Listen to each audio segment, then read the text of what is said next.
legend, Youngblood, Australia! is here. Bloody missed ya! It's happened. I mean, my God, nominated for a bunch of Grammys, Best Rock Album, Best Rock Song, Best Rock Performance. He spent the last few months touring the world for his fourth album, Idols, and is doing it in the country right now. How does it feel to be back? It's great. I'll give you $20 for that talk. That was a good intro. Thank you. I'm happy to be back, man. It's so good, honestly. I feel the vibe. As soon as I was flying over Sydney, landing yesterday, and was like, oh yeah, man, I'm back. Get me a flatty, and I'm like ready to rock. Have the local cougars given you a nice warm welcome? They're insane. I'm not even lying to you. Some of the things that people have said to me, I don't know whether to cry or be turned on. And I'm like, I'm into it. For context, for those who don't know, there was an Australian newspaper who put out a headline that was like, why Australian cougars love Youngblood. Yeah, man, wild. With no context, like you hadn't Fully, said anything. I was like, in my head, I was like, I wonder what Australia's going to be like this time. And then my mate like rings me. He's like, yo, you seen the paper today? I'm like, what? Sends me a picture. I'm like, yeah, this is going to be mental. But you know what? They're playing into it. I see it in all the comment sections. It's weirdly, I think I remind him of something that they once knew. I'm like an echo down the hallway. Being like, hello. I mean, what have you put on the agenda for this time in Australia that you weren't able to do last time you were here? Because that was, what, 3 years ago? Yeah, it's been 3 years. How mad's that? So I've actually been pretty busy already. I went on a boat in Sydney Harbour yesterday, went swimming. I took me mate. Actually, I've been teaching my friend how to swim. He's Romanian and doesn't know how to swim, but he's fearless. So we went cliff jumping yesterday, and we had like this 45-foot cliff, and we went up, and my mate, he was like a legend, and he did it, and even though he can't swim, we put a life jacket on him. I'm telling you, life jacket, armbands. I just got up there and jumped off because I'm insane. But he started hesitating, but there are all these like Aussie kids being like, jump, mate, jump, jump, just do it. Just don't think about it. Just get off.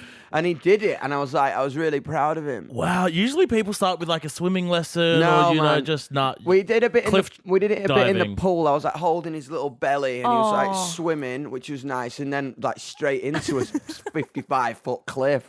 I do want to ask. I saw this video on your TikTok, but did the leopard wardrobe case come with you? It's here. It's it here. Comes everywhere, man. Tell us the backstory of that wardrobe case. So basically, like, you know, when you're always on the road all the time, you kind of got to bring home away from home. So I bring blankets, I bring candles, and it kind of like started leading to like an unnecessary amount of suitcases. So it's like me just like a 30-minute flight to Germany. I've got like 10 cases, and everyone's just like, guys, we've got to figure out a new way. So it's like, right, I'm going to design myself a badass wardrobe case, like the best one ever. So pick the leopard print out. It's got speakers in it, candle holders, hat holders. It's awesome. It's pretty sick. And it's really tall, no? It's massive, tall, and yeah, leopard print. It's got incense sticks in it. It's gonna be like, you can literally like got like incense holders. I just went a bit like crafternoon with That's how you do your upgrade. I have a bit of a question myself for you. So I've got like I don't know if it's a New Year's resolution, but a goal for 2026 to listen to more albums in full that I've never listened to before. 100%. What would be your essential albums? They can be classic, it can be new. All right, what should I add to the list? I would say Urban Hymns by the Verve is like a classic start to finish vibe. Do you know what? Weirdly, I've been listening to the first Harry Styles album. Oh. That, to be honest, I think that's the one that kind of goes start to finish. Yeah. Out of all his work, really, that I can just be like, put it on. Dark Side of the Moon. Do you know what? Here's a deep cut, this. Peripheral Visions, Turnover. Ooh, you know that album? Okay. Oh, that is a classic album. I love it. I thought they were Australian, but they're not. I think they're from like Iowa or something. But it sounds so Aussie because they've got like the dad cap and the long, like tiny shorts. I'm like, these are definitely fucking Australian, but they're not. They're from like Minnesota or something. But it makes me feel like, it makes me think of Australia. So I always put that on when I'm coming down. There's loads, man. You know what I mean? Yeah, it's a vibe. You're on tour at the moment, bringing this Idols record to the country, your first time in 3 years. So we know that your fans, they've got some burning questions. We also know you have so many passionate fans in Australia. Love that them. signing in Sydney was crazy. Oh, it was mental. Shut down a street. I always get a bit like, oh, do you reckon anyone's going to turn up? And then we got there and I was like, whoa, this is gonna be intense. Cops came, it was good. Yeah, the cops shut it down, no? Yeah, they were fully just like, listen, mate, like, we love you, but you gotta go. And I'm kind of like being strangled, like, and like, can I have I'm just kind of like, yeah, man, I agree. It's kind of getting pretty fucking intense. You're actually the one who called the cops to shut it down. Yeah, You're like, the cougars. I was like, listen, the cougs are ripping me apart here. Is it 911 or 999 here? 000. Triples, all right, called 000. It's like, I'm getting me arse grabbed. You trying 999 and 911 before getting to 000. It's not working. Nothing's working. Well, hey, we got some passionate fans on the line. They want to pose some questions to you, Youngblood. I love that. Ask me anything. Look, hey, we're opening a can of worms. Let's go to Lola in the Gold Coast. Lola, you have a question for Hi, Lola. Youngblood. How you doing, babe? Hi, Dom. I'm good. How are you? I'm good, man. I'm ready as a rabbit on Easter. My question for you was, would you rather only listen to One Direction or 5 Seconds of Summer for the rest of your life? That is an intense question. I'm not strong. I am not that familiar with either's catalogue. That hard. I know the bangers. I mean, Youngblood by Five Sausage Sick. But what's that song? You and me got a whole lot of history. Oh, yeah. Do you know what I mean? My sister used to bang that. Oh man, that is an hard question. I'm you're in literally Australia right gonna now, get like so, killed by like 2 stand bases right now. But I am in Australia, so I would say 5 Seconds of Summer. And Ashton Irwin's like a good mate of mine, so I can't fuck him over. You know what I mean? Lola, good choice. Good choice. Good choice. Ocean in Adelaide, you've got a question. You're an artist, Ocean. Hit us with your question Hello, for Ocean. Youngblood. How's it going? Hello, it's good. I'm swagging forever. How are you? Swagging forever. Well, I'm going to use that. That's some gangster Basically, shit. I just wanted to know, as an independent artist, if you had any tips or advice for us on where we should be going and doing with our careers. I think that's a sick question. I think fundamentally, like, the one thing I can say is always lead with the truth. I think for me, I found my iPhone and I found what I could do with it. You know what I'm saying? I think if every one of us has like an individual mindset and something to say. You know what I mean? Even if it's more extravagant or more simple than the next person. But I think if you really lead with truth, open your phone, talk to it, tell everyone what your songs are about. I think it's cool because at the minute social media's got so much more democratic. You know, I think I think it's easier for you to pop up if you have a vision and an identity. So I just think like open your phone, get started, and I think if you feel something, the chances are somebody else feels something too. So that's the only thing I could say. Like, the more truthful you are, the more I think you'll find your gang. Groovy like a drive-in movie. Thank you, man. Fucking hell. Like, do you know what? Like, if the artist thing don't work out, I'm like, I'd love to like start a slogan company with you or some shit. You know what I mean? Let's go to Lucy in Melbourne. Lucy, what's your question for Youngblood? Oh my god. Hi, Lucy. Hi. Look at your little giggle, man. I love that. It's so cute. I was just wondering what your favorite Ozzy Osbourne song was. Oh, do you know what? I was literally listening to Flying High again, but the live version. There's an album called Live and Loud. Or there's like, if anybody is like looking for like some new Ozzy, there's like kind of a deep cut live album called Tribute that he did with Randy Rhoads. Everything live, when they sing it, is just crazy, and it's just, I love it. At the like beginning of every track, it's like, "Here's children of the grave. Here's paranoid." Like literally like the same thing every track. It's kind of like, oh, the gig's over. It's like, no, It's still going. here's war pigs. Make some fucking noise. Like, epic, man. You know what I mean? Are you big on live albums usually? I like live albums. I Yeah. really do like them. Like, I like INXS at Wembley Stadium. Like, I just think like the thing for me is, such a massive part of my show is the people, the reaction with the people. I think I don't like put a lot of money into like fucking weird like moving screens and fucking elephants and shit like that, because I think it kind of makes the people, it alienates the audience. My vibe is the audience is 80% of the show.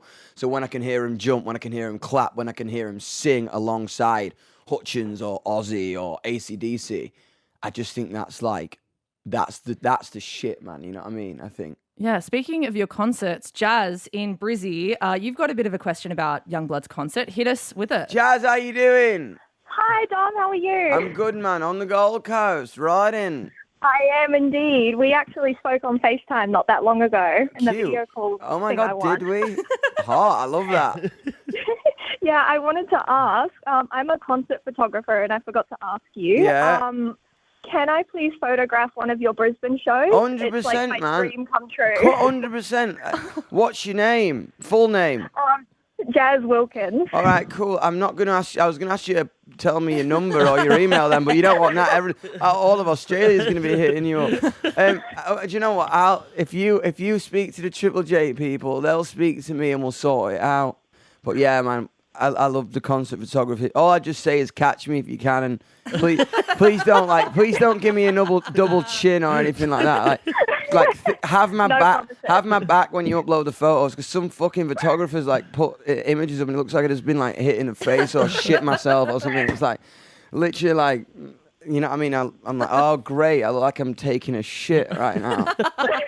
It'll be nothing but the best cuts. Thank you, babe. Appreciate you. You got the job. You're hired. You're hired. I love you. We're doing job interviews here with Youngblood on the air. Let's go to Bonnie in Sydney. Now, Bonnie, you have a question for Dom. What is it? I do. Hi, Dom. Had the Hi, pleasure of Bonnie. meeting How you you the other doing? day. Nice to see you too. How's your day going? Yeah. Good. So I've got a bit of a weird question for you. I like weird. So my question is, are you happy to see bin chickens in Australia again? Fuck no, never. Never. I fuck honestly, I'm not. I think they're my visual representation of anxiety. It's kind of something that I think I've got to address with my therapist, because I see them and the fucking horn, this Grim Reaper scythe is just like, I'm gonna get you, I'm gonna get you, I'm gonna get you. I'm like, nah, I'm not interested. Sorry, I'm down, but bin chickens, I am so inclusive to everyone. Everyone's welcome to my show except a fucking bin chicken. Oh. So who do you think would win a fight between an Aussie bin chicken or one of those London pigeons that are out to get you? Oh, fucking hell, definitely a bin chicken. London pigeons are full of shit. They're such fucking, they ain't fighting, man. You know what I mean? They're just nicking your chips. Yeah. I just came from the Caribbean a couple of days ago, and it was barbaric. They were doing chicken fights. I was like, I cannot be a part of this. Everyone was betting cash on the ground. I was like, fucking hell, man! Two cockerels trying to kill each other. I was like, and me trying to intellectualize it, talking to the owner of the chickens, being like, okay, so how do you raise them to fight like this? You know what I mean? Are they still laying eggs, or are they just born aggressive? And how are the chickens trained? Yeah, Yes. it's pretty rough. We won't go there. Anyway, next person. Well, Sorry. Dom, Grace in Newcastle, you have a question for Dom? Hi, Grace. Hello. Love If you could Newcastle. Sorry, I'm interrupting you. Go on, say your question. My bad. No, you're so good. If you could take any other artist's discography and claim it as your own, whose would it be? Charles Peterson. Without discography or photography? Discography. Oh, sorry, fucking hell. I was like, photography, deep cut. I'm like, for photography, it'd be Charles Peterson. He kind of invented grunge photography in Seattle, did early Nirvana and Pearl Jam prints. God, I sound like such a chin stroker right now. He knows his stuff. Yes. But discography, oh, fuck, man. I'd probably say Bowie, man. You know what I mean? I think, if you kind of want a perfect career, I think it's Bowie, because the best thing about Bowie is he was always so truthful, even though when he was lost. You know what I'm saying? He kind of made albums to be I don't know who I am right now, so this is almost like an in-between. So out of 20 albums, 7 of them are mind-blowing, 4 of them are mediocre, 7 of them are lost, and 2 of them are completely out of this world. Do you know what I mean? So I think from a perspective of a career to move and change and grow, it'd definitely be Bowie, you know. Emily, speaking of albums, you've got a question about Youngblood's latest album. Hit us with it. Yeah. Hey, Dom. Welcome back to Australia. Oh, it's good to be back in Australia. I love hearing your accents, man. They fill me with joy and rainbows. Yeah, it's been a long time, so welcome back. But I actually have two questions if I can sneak an extra one in, but I'll ask the approved go on question then. first. So my first question is, your new album is a massive departure. What kind of drove that? I went home to the north. I think I hit 27 and I think I kind of outgrew the first iteration of what I was writing about. And I think I know I always lead with the unfiltered truth when I make music or try my best to. And to be honest, it was just that first iteration was over and it was weird. I didn't even know if I would kind of depart the name. I didn't even know if I would depart Youngblood, you know what I'm saying? And kind of make it like a Ziggy Stardust thing or whatever.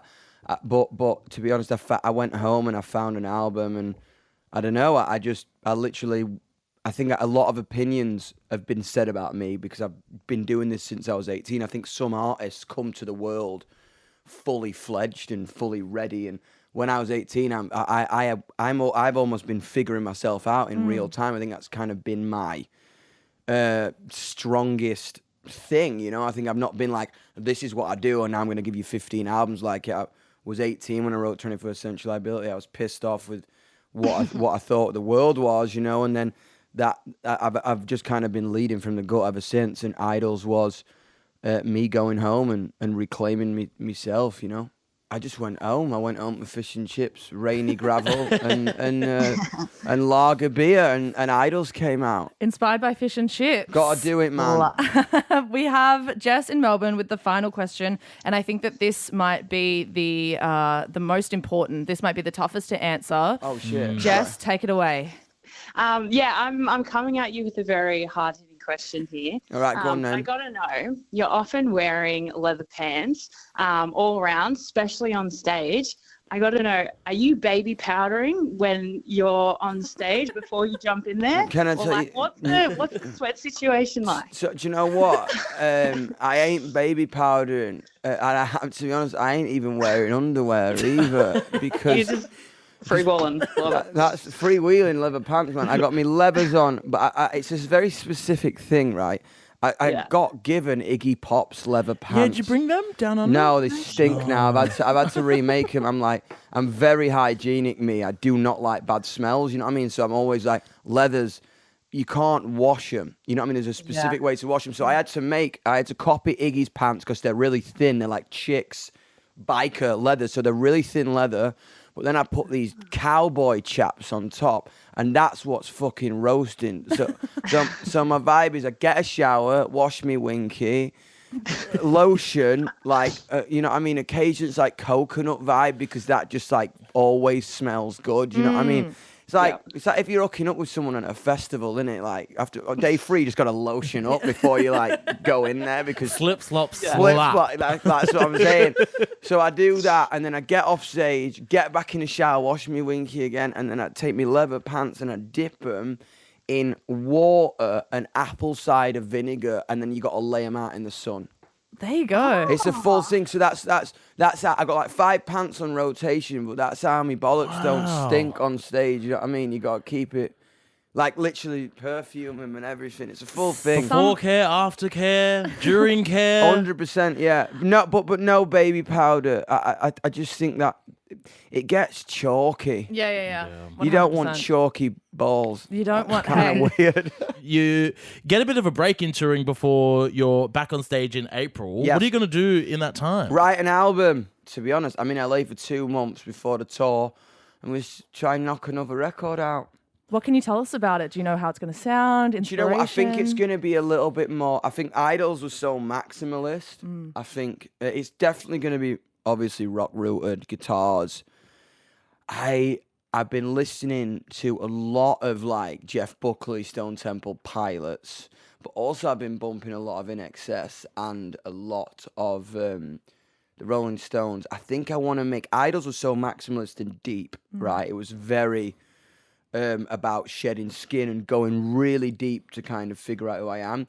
I think this next one's going to be short and fun. I want to make it short, snappy, fun, dancey, jumpy, and like a good time. You know what I mean? I think Idols has a part 2 to it that I'm going to drop probably imminently.